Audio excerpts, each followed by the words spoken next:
So what I'm going to do, and I even make a note here, make sure you look at the graphical interpretation practice sheets before attempting the remainder of the lab. I'm going to walk you through some of these practice sheets. What we're doing is we're looking at position versus time and velocity versus time graphs and trying to answer questions based on those graphs. Okay, so let me go to the practice before I show you, your particular lab report. Okay, so this is the first practice sheet on the graphical interpretation. And I want to walk through a bunch of examples so you'll have a good idea of how to actually answer the questions for your lab report. So this is a graph of position versus time. And notice that there's a couple of strange things here. First of all, at these times here, it's sort of like a kink here where you're going from like, a positive velocity to zero velocity instantly. And we know in reality, you can't do that. Usually all these little kinks here would be nice and smooth, but for teaching purposes, it's easier to draw it like this. So that's why I did it. That's why I call these graphs sort of like idealized graphs, okay? So you kind of have to ignore what's going on right there at these little kinks, right? Normally it would be smoother, but then it becomes a lot more complicated.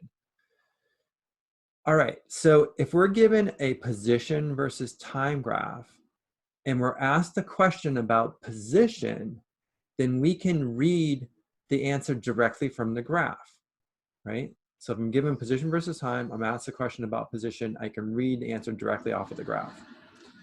If I'm given a position versus time graph and I'm asked a question about the velocity, then what you want to look at is the slope, right? Because remember, the slope of the tangent line represents the instantaneous velocity. So if we look at the slope of the position versus time graph, that tells us about velocity. So I'm going to walk through this, and I'll try to do this on the iPad. I think it'll be easier. And I have a bunch of questions that I want to ask about this particular graph. All right, so let me go to the iPad. Okay, so here's the graph, position versus time graph. And the first question is, what is the particle's position at 3 seconds? First of all, even before I start this, I should let you guys make sure you understand what's going on here. This is one-dimensional motion, right? This is just a particle moving. Think of it as moving along the x direction. It's either moving to the right or to the left. So it's moving along the x direction, maybe at different speeds, but either to the right or to the left, okay? So the first question is, what is the particle's position at 3 seconds? So since I have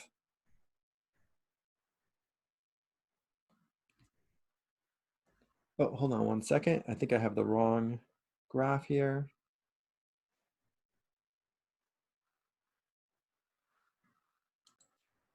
Okay, sorry about that. I was reading the wrong handout. So the first question is, what is the position of the particle at 1 second? Okay, so since I have position versus time, to answer that question, I go to 1 second, right there. I go up to the graph, and then I can read off that value, right? The value is 1 meter. So the position of the particle at 1 second would be 1 meter. Okay, the next question is, what is the velocity of the particle at time 5.5 seconds? Okay, so to answer that, right, I would go to 5.5 seconds. I have to go up to the graph. And since I want the velocity, I want the slope of the tangent line that touches the graph at that instant, right? So if I draw this, let me draw a tangent line in there. So something like this, right, just touches. Now notice that the slope of that tangent line is the same as the slope of the entire line because it's really constant velocity over that entire time interval from 4.5 to 6.5 seconds. So if I want to find the slope of just that blue tangent line, really it's easier just to find the slope of the entire line, right? So if I choose, say, the two endpoints, let me choose, say, this point right here, right, which is 4.5 comma 4, and then this point right here, which is 6.5 comma -2. And then I can calculate the slope of that entire line, and that will also be what I want, right? That's going to be the same as the slope of that blue tangent line.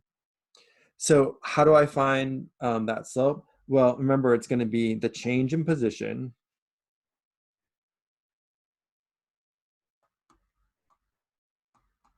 over the change in time, right? So in this case, actually, it'll be, you can think of this as, say this is T1, X1, and then I'll call this T2, X2, right? So it's going to be X2 minus X1 over T2 minus T1. So in this case, it would be -2 minus 4 over 6.5 minus 4.5. -2 minus 4 is -6. 6.5 minus 4.5 is 2. So this is going to be -3, right? Meters per second. So the slope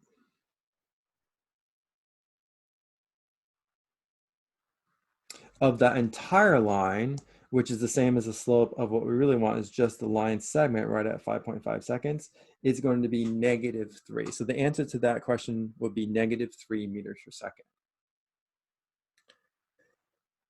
Okay. And in the future, you don't even really need to write out all these points. You can just look at this, right? And think about it as being rise over run. So if I start at 4 on the y and I go down to -2, that means my rise is a -6. And my run, if I go from 4.5 to 6.5, my run is a +2. So -6 divided by +2 is -3, right? It's the same thing, but you can just think about it quickly as rise over run. You don't have to even do much of the math out. Most of this you can do in your head. Okay, what about the next question? It's question C. Is the particle ever moving backwards? Well, how do we know if it's moving backwards? It'd be moving backwards if the slope is negative, right? Because the velocity tells us the direction. If the velocity is positive, it's moving in the positive x direction. If the velocity is negative, it's moving in the negative or backwards x direction. So it's only when the uh, velocity is negative is it moving backwards. And graphically, that means the slope has to be negative. So where is it moving backwards? Well, actually, it's exactly over the interval we just looked at, right? It's moving backwards from 4.5 to 6.5 seconds over that interval because the slope is negative. Everywhere else, the slope is positive, 0, positive. It's only here the slope is negative. Okay, over what interval is the speed of the particle the greatest? Well, the speed is the magnitude of the velocity. So it doesn't care about the sign. It doesn't care if we're moving forward or backwards, right? It's just the magnitude of the velocity. So how do I figure out the location where I have the greatest speed? Well, it's going to be the location where we have the greatest slope, right? So you could eyeball this, or you could actually calculate all these slopes, but it turns out, again, the steepest slope is again from 4.5 to 6.5 seconds. In fact, the speed will be 3, right? Because remember, it's absolute value. Speed doesn't care about the sign. The velocity is -3, but the speed is 3. And that's going to be the greatest speed over any of these time intervals. Here it looks pretty steep too, but this turns out to be just 2, right? So 4.5 to 6.5 would be the answer. Is the particle ever at rest? Okay, so what does it mean to be at rest? It means the velocity must be 0, right? Graphically, how do I know if the velocity is 0? By looking at my position versus time graph. It's when the slope is 0, right? When the slope is flat. So the velocity, or this is 0, the particle's at rest between 2 and 3 seconds here. and also between 6.5 and 8 seconds right here. And again, we're ignoring, it turns out really up here, it'd have to be curved at some point, and then it would really be 0 in reality. But the way I have it drawn, it's kind of jumping from a positive velocity immediately to a negative. Now I know that that can't happen in reality, but it's easier in terms of teaching, okay? So we'll just say that it's at rest over this time interval, so 2 to 3 seconds, and over this time interval from 6.5 to 8 seconds. In what direction is the particle moving at 4 seconds? Okay, so I go to 4, I go up to the graph, I look at the slope.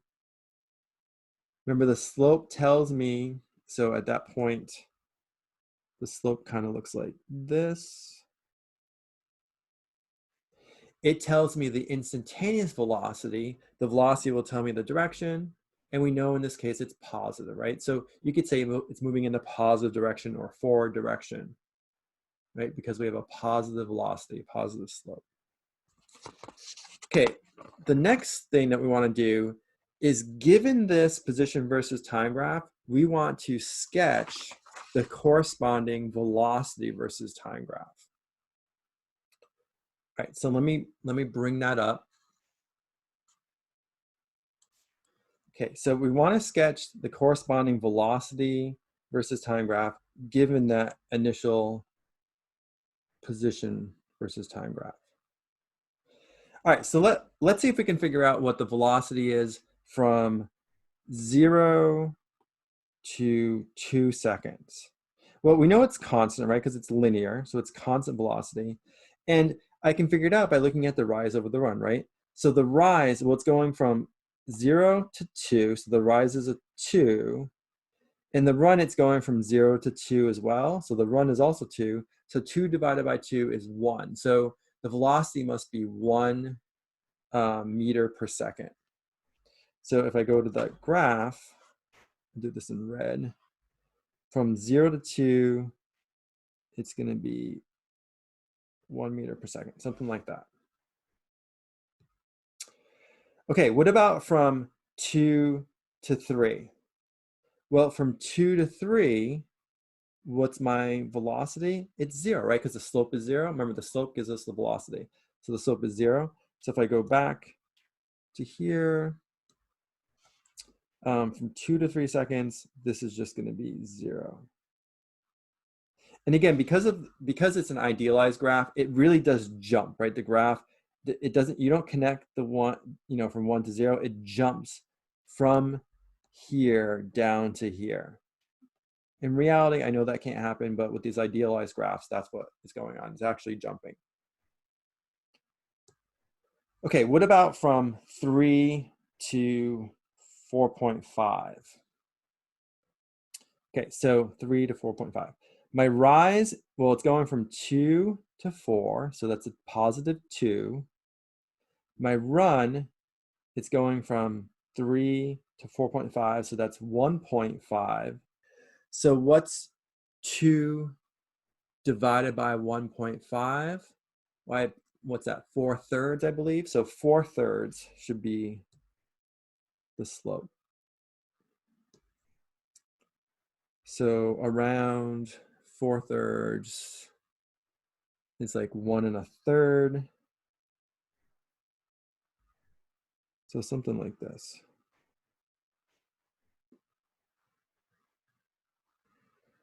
Okay, what about from 4.5 to 6.5? Well, that's the one we already calculated, right? What's the velocity from 4.5 to 6.5? It's -3. So 4.5 to 6.5 was -3. From 6.5 to 8, well, it's flat there, right? So the velocity must be 0.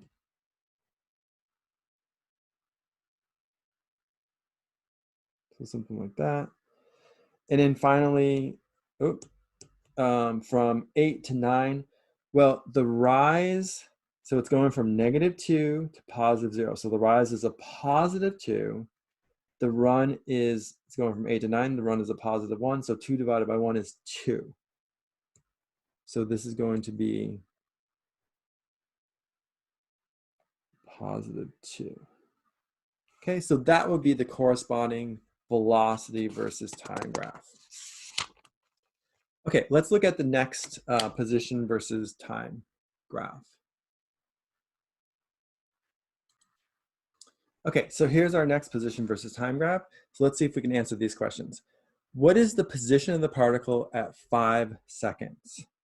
So I go to 5 seconds, I want to know the position, so I just read it directly off the graph, and it looks like it's 16 meters. So 16 meters would be the answer. Over what interval, if any, is the particle accelerating? Okay, now again, we're going to ignore, in reality, it would have to be accelerating where these kinks are at 1 second and 8 seconds, but we're going to ignore those. So what does it mean for something to be accelerating? It means its velocity must be changing somehow, right?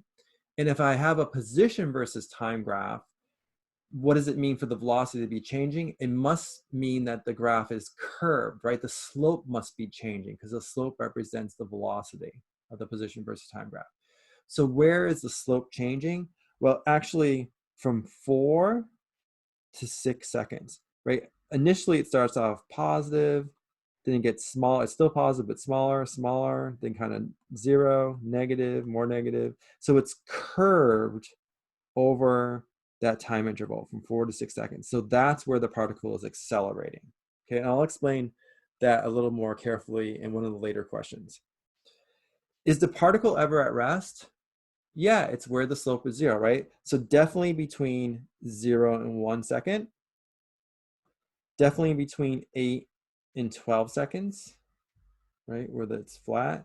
And actually right at 5 seconds, if you were to do a tangent line there, it's at rest just for an instant, right? It has 0 velocity for an instant right at 5 seconds. What is the velocity of the particle at 4 seconds? Okay, so I go to 4, I go up to the graph, I want the velocity, so I want the slope of that line. Well, right at 4 seconds, that's basically the slope of this line, right? It hasn't changed. Right after 4 seconds, it starts decreasing, but right at 4 seconds, it's still the same slope of this line. So if I can figure out the slope of this line, then I have my answer. Well, we can figure it out by looking at rise over run, right? If I go from this point to this point. So I'm going from 2 to 14. So my rise is 12. And my run, I'm going from 1 to 4, right? So my run is 3. 12 divided by 3 is going to be 4 meters per second. So in fact, throughout the entire interval from 1 to 4, my velocity is 4 meters per second, and then it starts decreasing after that. Okay, what direction is the particle moving at 5.5 seconds? So I go to 5.5, go up to the graph, draw a tangent line. So something like this. And because the slope is negative, it means the velocity is negative. Therefore, it's moving backwards or in a negative direction. Okay, and then the last question is, what is happening to the velocity of the particle between 4 and 6 seconds? So again, at 4 seconds, right, at 4 seconds, we know that the velocity is 4 meters a second. Then as time goes on, the slope is becoming less steep, less steep. Right at 5 seconds, the slope is 0. Then it becomes negative, right? Small negative, then more negative, and eventually, right at 6 seconds, it's at -4. So the velocity is changing from +4, going down to 0, and then it's going negative direction now from 0 to -4. Right? So the velocity is changing over that entire time interval. All right, now we want to draw the corresponding velocity versus time graph. Okay, so from 0 to 1 seconds, what is the velocity here? Well, we know it's 0, right? Because the slope is 0. So in this page, from 0 to 1, it is 0. Something like that. What about from 1 to 4? Well, from 1 to 4, we already calculated that, right? That slope is going to be 4 meters per second. So from 1 to 4, it'll be 4 meters per second like this. Okay, here's the tricky part. What about from 4 to 6? Well, we know right at 4, it's 4 meters per second. Then it starts decreasing at 5, right? At 5, it's 0. And then at 6, it's -4. The slope is -4 because this is -4 right here. So it goes from 4, it decreases to 0 at 5, and then -4 at 6. So how do I draw that? Well, again, we know that at 4, it's still 4. At 5, it's 0. And at 6, it's -4. We know it's decreasing. And our best guess, right? We don't know this exactly. Well, I do because I made up the data and I know it's quadratic. So I know that the velocity has to be linear. But we know that it must be decreasing somehow. So your best guess is just to draw it as linearly decreasing. So it does something like this, right? It decreases to 0. Then it becomes negative, right? Small negative at first, and more negative, all the way down to -4. You guys see that? So it started at 0, it got less positive, right? Say 3, 2, 1, 0. Started at 4, 3, 2, 1, 0 at 5 seconds. So 4, 3, 2, 1, 0 at 5 seconds. And then it becomes small negative, more negative, more negative, more negative, until it's -4 at 6 seconds. So negative, let's say -1, -2, -3 to -4 at 6 seconds. Okay, from 6 to 8, that slope is -4, right? It's constant at -4. So something like that. And then finally, from 8 to 12, that's easy. What is the velocity from 8 to 12? It's 0, right? Because that's at rest. So this would be 0. Okay, let's look at the next practice, which has a velocity versus time graph. Okay, so here's my velocity versus time graph. So now this is a little bit different. So if I'm asked a question about the velocity, I can read it directly off of the graph, right? Just read it directly off the graph because I have velocity versus time. If I'm asked a question about the acceleration, that's when I want to look at the slope of the velocity versus time graph.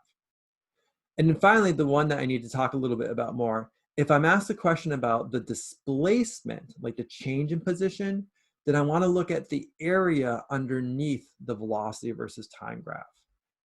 So if I'm asked about velocity, just read it directly off of the graph. Acceleration, look at the slope. If I'm asked about change in position or displacement, I want to look at the area underneath the velocity versus time graph. All right, so let's see if we can answer these questions. What is the velocity of the particle at 3 seconds? Okay, so I'm asked about velocity directly. So I go to 3 seconds. I just go up to the graph. I read off the value. It looks like it's 4 meters per second. Right? Can answer that directly. During which time interval or intervals is the velocity of the particle positive? When is it moving in the forward direction? Okay, now you have to be careful here, right? It's easy to make this mistake. I've made it myself many times. If this were position versus time, then the slope matters, right? Like we would say, since this is a positive slope, oh, it must be moving positive, and this is negative, must be moving negative. But this is not position versus time. This is velocity versus time. So if you look at the velocity, see how it's at like 6 meters per second, then it decreases to like 2, but it's still moving forward, right? It's still moving at a positive 2. Then it goes up to, say, what is that, 10, and then down to 8. But it's always moving in a positive direction. The only way that this could be negative is if this drops below 0. And actually, it could only be at rest if this graph actually goes to 0, right? and it would have to be negative for it to be moving in the backwards direction. But in this case, it's always positive. So it's always moving in the forward direction for this particular example. So that kind of answers the next questions, right? During which time interval is the velocity of the particle negative? Never in this example, right, with this graph. And is the particle ever at rest? No, never in this graph, because it'd have to go down to 0 to be at rest. What is the acceleration at 10 seconds? So I'm asked about acceleration, so I go to 10 seconds, go up to the graph. Since it's velocity versus time, I want to know the acceleration. I want to know the slope of the tangent line right at that point. But that's the same as the slope of this entire line because it happens to be constant acceleration over that time interval. So I just need to calculate the slope of that line. So let's see, it's going from 10 to 8. So that is a -2, right? So -2 is a rise. And then 9 to 11, so that's +2. So -2 divided by +2 is -1 meters per second squared. Okay, during which time interval is the magnitude of the acceleration the greatest? Well, magnitude doesn't care about whether it's positive or negative, right? It's absolute value. So I'm looking for the interval where I have the greatest slope. It doesn't matter if it's positive or negative. That will give me the greatest magnitude of the acceleration. And it turns out in this case, if you do all these, well, this is 0, right? This is some negative, some positive, some negative. But I just want the greatest, the absolute value. So it turns out between 2 and 4 seconds, I have the greatest magnitude of the acceleration. It happens to be negative acceleration, but it's the greatest magnitude. Okay, the next question deals with displacement. So it says, what is the particle's displacement over the first 4 seconds? All right, so remember I said earlier, if we want to find displacement is going to involve finding the area underneath the velocity versus time graph. Why is that? Well, let's think about this a little bit. So if I have, here, let me give you remember the definition of average velocity is change in displacement, right? Or change in position, which is displacement, divided by change in time. If I rearrange this, I can write my delta x, my displacement, as average velocity times time, times delta t. So look what's happening here. If I want to know the displacement from 0 to 4 seconds, right? Then I know it's going to be a velocity times a time. So let's let's start by looking at just from 0 to 2 seconds to start with. Okay, so just this part right here. So I'll kind of block this off. So this right here is my velocity, right? This is like, in fact, it's constant there. So I could say this is like my v_av, which is 6. And then this would be my delta t. But if I multiply those together, because it's saying that delta x here is v_av times delta t, isn't that just the area? Right, the area of that rectangle? So if I want to know the displacement over the first 4 seconds, I have to add up all the areas underneath the velocity versus time graph. So basically, think of this as, I'll call this like area 1,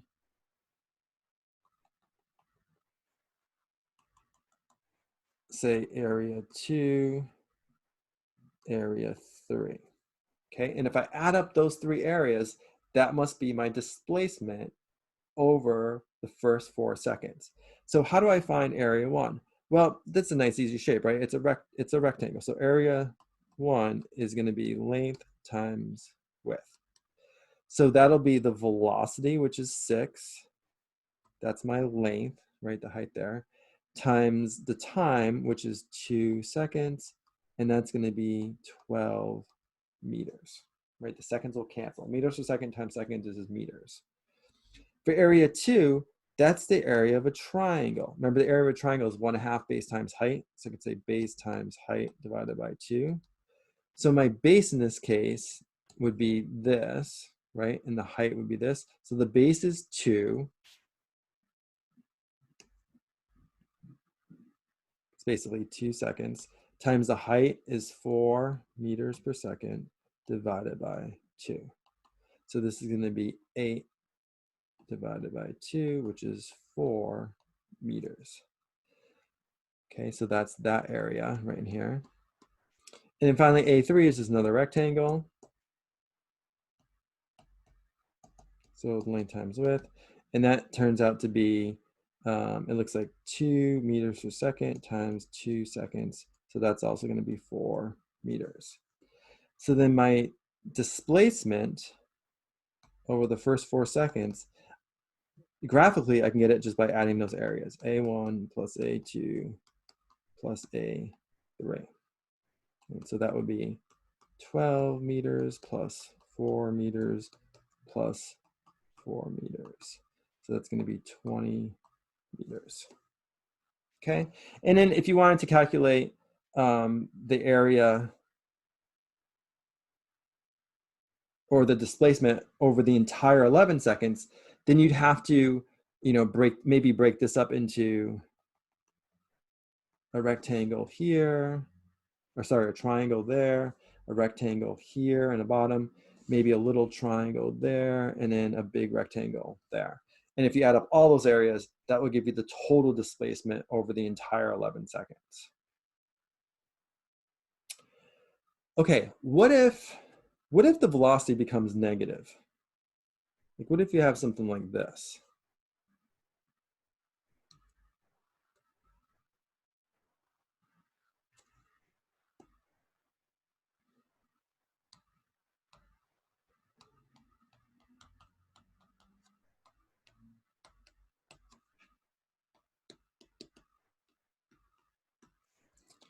So what if it were, I don't know,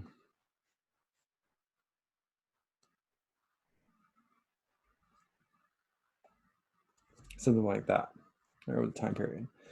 Then if you add up this area, it's going to be a positive displacement, right? Because it's moving to the right, it's positive velocity is moving to the right. And then this area, since the velocity is negative, means it's moving backwards, it would be a negative displacement. So you'd have to add that area and subtract out the area beneath the time axis. All right, so anything that's positive would be added, right? It'd be a positive displacement. And anything below, when the velocity is negative, that's going to contribute a negative displacement. It's moving backwards in the other direction. Okay, so that's important. Another thing is, what if the graph is really complicated, right? What if you can't break it up into nice, easy rectangles and triangles? So what if you have something like this?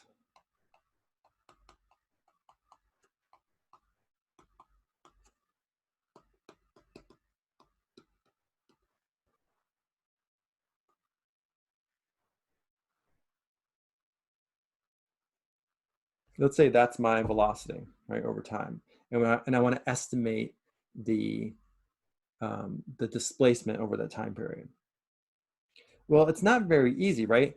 If you know calculus and you knew this function, so if you actually knew the function of that curve there, then you could do what's called integration. You could integrate, and that would give you the area underneath the curve. So that's one way to do it if you happen to know calculus.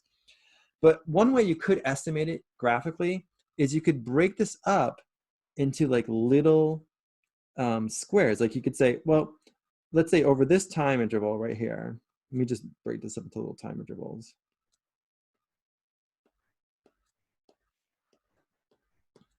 So over that time interval, since it's probably the average is probably like halfway in between, maybe something like this. Over this time interval, maybe it's something like that, and so on. And I can calculate these are just rectangles, right? So if I know that value, that height, I can find that little displacement, that little displacement, and so on. And I can add all these up, and that will give me the total displacement. So that, of course, there's going to be a little bit of error, but the smaller you make those rectangles, the smaller the error. Right? So it gives you an estimate of what the displacement would be if you break it up into like little rectangles. And then if if you get more advanced, you could break it up into like trapezoids and things like that. In fact, that's what a computer does when it estimates what the area underneath the curve is. It breaks it up into small trapezoids or rectangles. And if you make it smaller and smaller and smaller, it becomes more and more accurate. Okay. And I will give you guys a chance to do that in a couple of the questions. Okay, the last thing I want to do for this practice is let's come up, so this was our velocity versus time graph. Let's come up with a corresponding acceleration versus time graph. So if I look at the first 2 seconds, so 0 to 2, what is the acceleration? Well, the acceleration is the slope, right? So the slope over the first 2 seconds is 0. So here when I go to acceleration, well, the first 2 seconds, I know the slope is 0. So it's something like that. All right, what about from 2 to 4 seconds? So 2 to 4, well, my rise, it's going from 6 to 2, so it's a -4 over, my run is a +2, so -4 over 2 is a -2. So something like this. Then from 4 to 9, well, it's going from 2 to 10, so that's 8. And then my run is 4 to 9, so 5, so 8/5. So what is that, 1.6 about?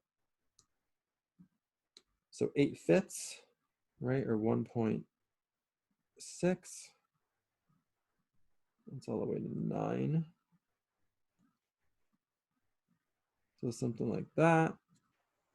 And then finally, what's my acceleration from 9 to 11? Well, my rise, it's going from 10 to 8, so -2 over my run is +2, so that's a -1. So -1. So that would be the corresponding acceleration versus time graph. Okay, so that should give you an idea of how to answer these questions.